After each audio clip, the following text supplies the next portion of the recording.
Halo guys, Welcome to the Pakcik. Jangan lupa nonton video ini sehingga habis Dan terus mendukung channel ini. Adakah Anda mencari wireless microphone terbaik? Ini dia, Godox Movelink M2. Dengan charging case yang berharga RM600, Anda akan mendapatkan 2 transmitter, 1 receiver. Dapatkan sekarang di link di bawah. Thank you.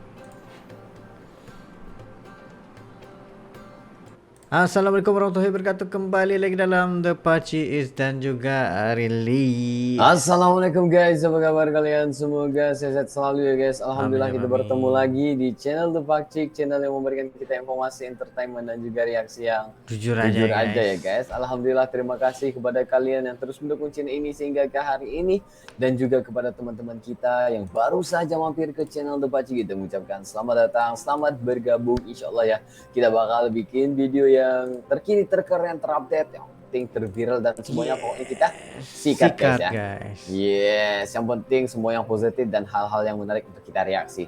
Jadi kalian yang pengen kita reaksi, video kalian bisa hantarkan di ruangan komentar ataupun terus ke IG kita The Pakcik Official ya guys ya.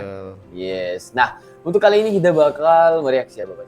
Untuk hari ini kita ingin mendapatkan info semasa yaitu tentang mega project daripada Presiden Bapak Jokowi 2023 untuk masa hadapan Indonesia. Nah, apa sahaja mega project itu selain daripada IKN? Kita bakal lihat di dalam video daripada YouTube channel Info Awibisana. Yes, jadi guys yang ini nggak perlu basa-basi, kita bakal reaksi dalam 3, 2, 1 and go. Mega proyek Jokowi yang mustahil dicapai oleh presiden lain. Sepertinya ada yang berlebihan ya. Ya, kita lihat saja nanti proyek seperti apa sih. Presiden Jokowi telah memimpin Indonesia selama 2 periode. Nah, beberapa pengamat nih telah memberikan komentar terhadap langkah maju yang dilakukan oleh Presiden Joko Widodo untuk membangun dan memperbaiki infrastruktur di tanah air.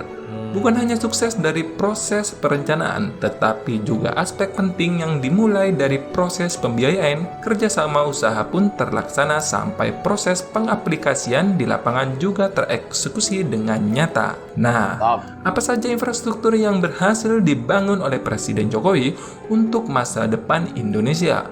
Nggak pakai lama, yuk kita singkat beritanya melalui video berikut ini. Namun, seperti biasa nih, sebelum kita lanjut jangan lupa menekan tombol subscribe dan aktifkan lonceng notifikasinya agar kamu tidak ketinggalan info terbaru dari Info Awibisana. Lanjut. Proyek pertama adalah Trans Sumatera. Dengan waktu kurang lebih 2,5 tahun, jalan tol Tembangi Besar, Pematang Panggang, Kayu Agung dapat dirampungkan konstruksinya. Pembangunan tol ini juga mendapatkan rekor Museum Rekor Indonesia atau rekor muri dengan memecahkan rekor yakni pembangunan jalan tol terpanjang di Indonesia. Jalan tol ini memiliki peran penting dalam meningkatkan konektivitas antar Provinsi Lampung dengan Provinsi Sumatera Selatan. Kemudian juga terhubung dengan berbagai kawasan-kawasan produktif yang dapat mendukung pertumbuhan ekonomi, mengurangi biaya logistik, dan menciptakan pusat-pusat ekonomi baru di Pulau Sumatera. Nantinya nih, Jalan Tol Trans Sumatera atau JTTS ditargetkan akan rampung tersambung dari Lampung hingga ujung Sumatera yaitu Aceh pada tahun 2024 mendatang. 2000 km telah beroperasi sepanjang 653 km yang terdiri dari 9 ruas tol. Kira-kira ada yang nggak ya presiden berikutnya yang bisa mencapai rekor ini? Mantap kali ini. 2000 km. 2000 km guys. Jika tadi pulau besar di bagian barat Indonesia, sekarang kita beralih pulau besar di bagian timur Indonesia, yaitu Papua. Di Papua lagi guys. Bernama Trans Papua merupakan salah satu proyek pembangunan jalan tol yang cukup monumental pada periode reformasi ini bro. Jalan tol Papua adalah jalan nasional yang menghubungkan setiap provinsi di Papua, membentang dari kota Sorong di Provinsi Papua Barat hingga Merauke di Provinsi Papua 4000 km. 4000 km lagi. Gila guys. 07 km Dari total panjang tersebut terbagi atas 3.259 km di Provinsi Papua, Provinsi Papua Tengah, Provinsi Papua Pegunungan, Provinsi Papua Selatan, dan 1.070,62 km di Provinsi Papua Barat. Jalan Trans Papua memiliki arti penting sebagai infrastruktur penghubung antar daerah-daerah di kedua provinsi tersebut, termasuk daerah yang terisolasi. Sebagai perbandingan nih, betapa panjang Trans Papua ini jika dibandingkan dengan Surabaya Jakarta nih. Dua kali ganda. Trans Papua memiliki panjang 4 kali lipat lebih jarak antara 4 kali Surabaya lipat lebih hingga Jakarta yang tercatat mencapai sekitar 800 km. Dilansir dari situs setup.go.id mengungkapkan hingga September 2021 pembangunan jalan Trans Papua telah tembus sepanjang 3.446 km. Dari 3.446 km tersebut, sepanjang 1.733 km telah teraspal dan 1.712 km sisanya belum teraspal nih. Jalan Trans Papua dibangun bertujuan untuk meningkatkan kesejahteraan masyarakat Papua dengan meningkatkan akses serta konektivitas antar wilayah sehingga dapat membuka daerah-daerah yang terisolasi sebagaimana yang kita ketahui selama ini bahwa saudara kita di timur sangat membutuhkan jalan Trans Papua ini bro sebagai pembuka daerah-daerah yang terisolasi bro. Ya seperti Apin ketahui ya, di pegunungan sana bro, harga bakso itu sekitar 50.000 men, satu mangkok gitu. Jadi kalian kalau cuma naik 1.000-2.000 perak BBM, jangan banyak demo. Lu nggak malu sama saudara kita yang di Papua itu, nggak mengeluh mereka itu. Steady admin, steady. Oke, lanjut. Proyek yang berikutnya adalah proyek yang ketiga, yaitu smelter single line terbesar di dunia. Hah? Nggak salah denger nih. Terbesar di dunia? Ya, memang betul bro. Presiden Joko Widodo kemarin pada Selasa 12 Oktober 2021 telah menyaksikan groundbreaking pembangunan smelter tembaga PT Freeport Indonesia di kawasan ekonomi khusus atau KIK JIIP Gresik, Jawa Timur.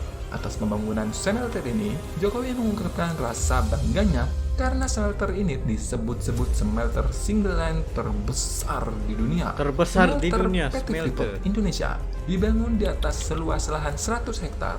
Smelter ini dapat mengolah 1,7 ton konsentrat tembaga menjadi 600.000 ton kadota tembaga per tahun. Di mana 98% karyawannya adalah putra-putri terbaik bangsa yang berasal dari berbagai suku dan daerah, baik dari Papua dan daerah lainnya di Indonesia. Jokowi mengaku tak bisa membayangkan saat pabrik ini rampung. Smelter ini diproyeksikan bakal memproduksi emas rata-rata 35 ton per tahun dengan nilai transaksi yang dihasilkan sebesar 30 triliun per tahun. Selama proses konstruksi diperkirakan bakal menyerap tenaga kerja sampai dengan 40.000 tenaga kerja. Pendapatan yang diperoleh dari smelter tembaga ini mencapai 5,4 miliar US dollar atau sekitar 77 triliun bro. Jika kurs 5,4 miliar USD. Gila itu. Wow, maksudnya menjadi apa? Pengekspor terbesar lah. Iya benar. Wow, baru kita tahu mega ini guys. Mari kita lanjutkan lagi. Lihat lagi apa lagi proyek-proyek tersebut.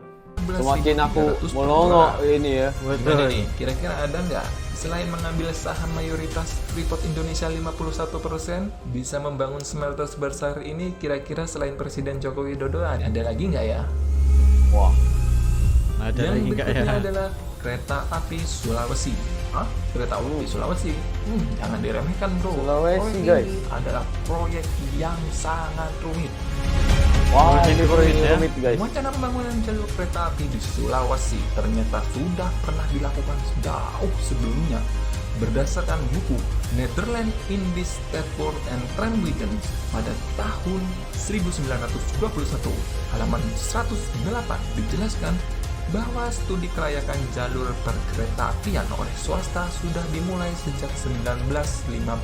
Bisa bayangkan tuh, sebelum Indonesia merdeka, studi kelayakan di Sulawesi sudah dilaksanakan bro. Dan pada 2001, wacana pembangunan jalur kereta api ini kembali ke permukaan. Kemudian 2003, pemerintah mulai menyelenggarakan studi kelayakan jalur kereta api di lintas Manado, Bitung, dan Makassar hingga Parepare. Namun ya lah, lagi-lagi proyek ini tiba-tiba hilang di telang bumi hingga akhirnya pada pemerintahan Presiden Joko Widodo pada 12 Agustus 2014 resmi melakukan groundbreaking dan pada Oktober 2022 resmi rel sepanjang 71 km dibuka bertahap. Wah, sudah dibikin 71 km berarti. Terbatas. Jalan Gimana sudah tuh? Keren 70. nggak? Fakta menarik lainnya dari jalur kereta api di Sulawesi ini mempunyai lebar sekitar 1435 mm, maka kecepatan maksimal kereta Trans Sulawesi mencapai 200 km per jam. Wih, Adapun di 200 Jawa juga. menggunakan rel selebar 1067 mm sehingga kecepatan tertingginya hanya 120 km per jam. Rel kereta Trans Sulawesi juga mampu menahan beban gandar yang lebih berat dengan kapasitas angkut yang lebih besar bro. Jika di Pulau Jawa hanya bisa menahan beban 18 ton, maka rel Trans Sulawesi mampu menahan beban hingga 25 ton. Dikutip dari laman setnek.go.id, dalam rencana pembangunan Trans Sulawesi tersebut, ruas pertama kali ditargetkan rampung ialah Makassar, Parepare sepanjang 145 km pada tahun 2018 kemarin.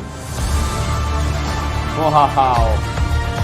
Yang berikutnya adalah proyek PLTB terbesar di Asia Tenggara. Ternyata Indonesia ini Ada. pertama kalinya dalam sejarah Indonesia Oke. memiliki Gila, ini luar Oke. biasa. Oke, ini ini pertama kali kita tahu guys.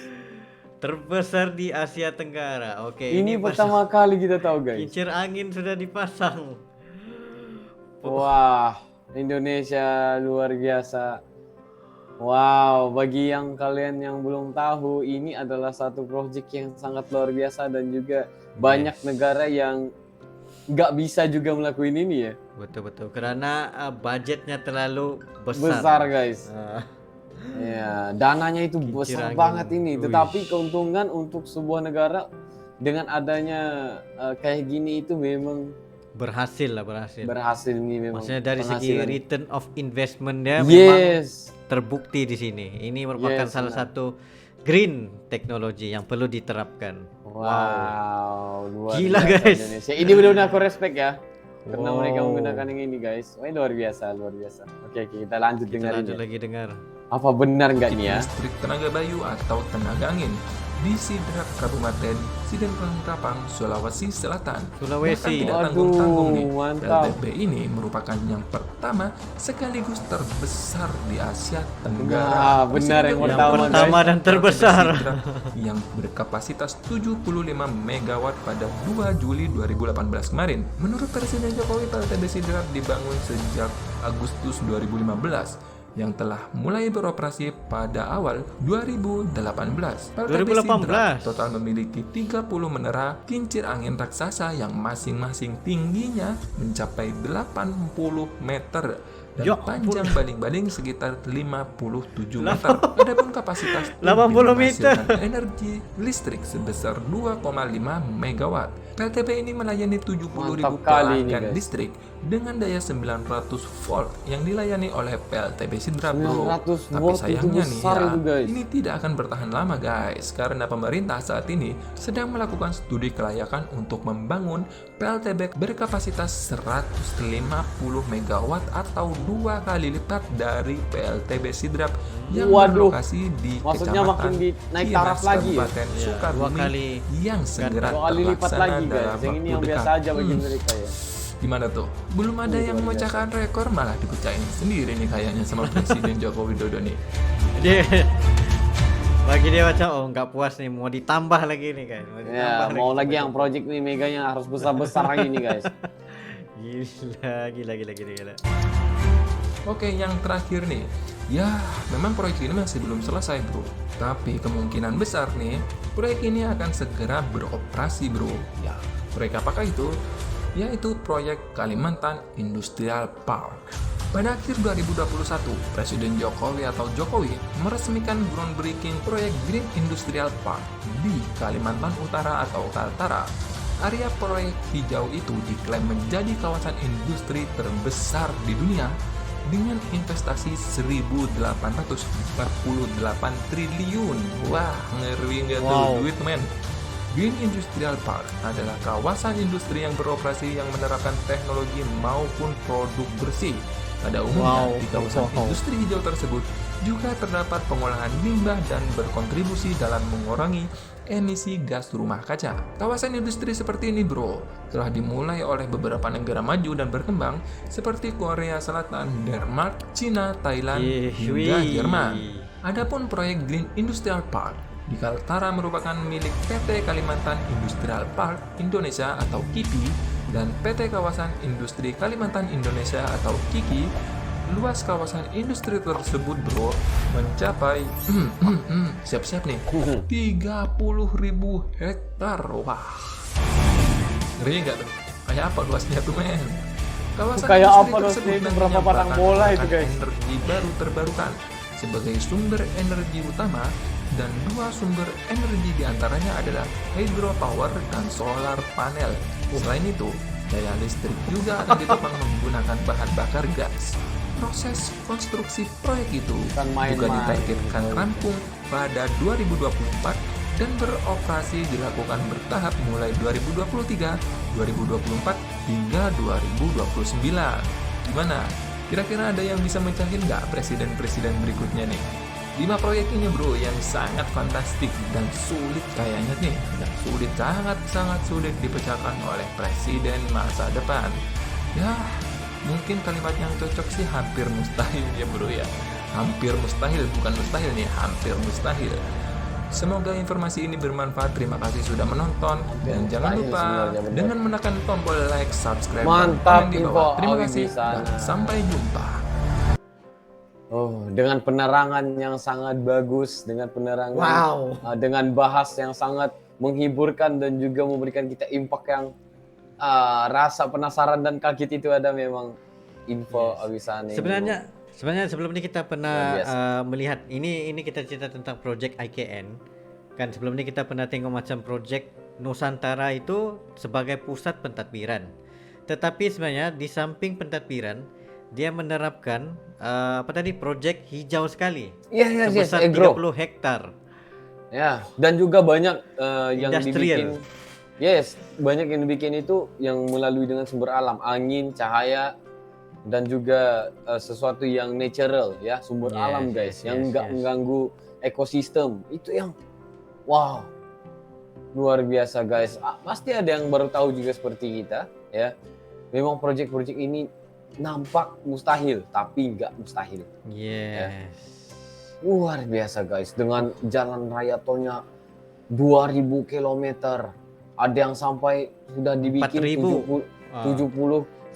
km yang udah dibikin, yang nggak pernah dibikin pada tahun 1915 ya. Dan ketika Pak Jokowi memegang menjadi presiden, langsung disikat menjadi yang baru lagi. Wow. Luar biasa nih, guys. Ya. Sebenarnya macam ada beberapa negara maju yang sudah mencapai tahap revolusi industrial. Industrial seperti Jepun, Korea lebih kepada keutamaan dia. Kalau kita tengok sekarang ni bagaimana Korea dengan Jepun mendominasi produk-produk mereka ke seluruh dunia. Itu merupakan maksudnya mereka brandingkan Jepang dan Korean. Tapi kalau Korea itu, kalau bagi aku ya, Korea ini mereka pintar dari segi entertainment. Betul. Hiburan entertainment mereka akan pegang dan mengambil hasil daripada entertainment, guys. Ya. Karena itu adalah salah satu industri mereka juga. Branding ya. Kalau Korea apa? Korea K-pop. Orang tahu K-pop ya. Kayak gitu. Kalau Jepang apa? Branding. Mobil. Ya, engineering, teknologi ya, Jepang. Semua tahu ya, guys. Tetapi nggak nyangka juga kita yang Indonesia udah memulai, bukan udah dimulai ya sebenarnya. Ada yang udah berjalan dengan sangat lancar, tapi kita nggak tahu di sini guys ya. Seperti kincir angin, kereta ya, yang menghubungkan dari ujung ke ujung. Wah itu luar biasa guys ya. Ya, tambang tembaga ya, Terbesar yang paling besar di dunia ya. Jujur aja sebenarnya Pak Jokowi ini dia memang seorang yang genius juga lah ya. Tapi tanpa menteri-menteri dan juga tanpa support daripada masyarakat itu sendiri ya, Tidak negara akan ini berjalan. nggak akan jadi yang sekarang ini guys. Betul, Memang betul. sebenarnya orang Indonesia itu bersatu hati untuk membangun dan juga memajukan Indonesia itu sendiri. Itu yang paling kita respect. Luar biasa. Memang kita pun sendiri kaget, apatah lagi ini baru saja 5, kemungkinan ada lagi yang lain-lainnya termasuk juga nikel yang ada di Yes, Indonesia. nikel. Ya, karena itu udah ada perbincangan dengan pembikinan mobil listrik ya, yang menggunakan nikel, dan juga nikel ini adalah yang paling terbesar di Indonesia juga ya. Luar biasa ya. Ini rekor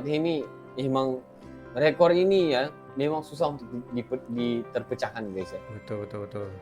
Woi, mantap kali guys ya. Info dan fakta seperti ini yang kita harus support dan juga dukung ya guys, agar masyarakat ya yang masih abu-abu paham ya kayak itu ya. Kita harus menerapkan dan memberikan informasi yang memberikan kita wawasan, edukasi ya, dan juga memberikan kita ilmu yang sangat bermanfaat. Mantap kali guys. Jadi guys, terima kasih yang udah nonton video ini sehingga habis bersama dengan kita. Kalau tidak ada tersalah kata, tersilap bahasa ya kita minta maaf. Dan juga jangan lupa untuk subscribe info Awibisana karena memberikan kita info dan fakta yang sangat menarik kali ya guys ya. Jadi mungkin itu saja untuk kali ini Mas ya. Yes, itu sebenarnya berdua. Sekiranya kalian ada lagi sebarang video untuk direaksi, just komen dan berserta dengan link, dan insya Allah kami akan coba yang terbaik untuk merealisasikan video-video Anda. Ya mungkin itu saja untuk kali ini. See you for the next video. Assalamualaikum, bye-bye.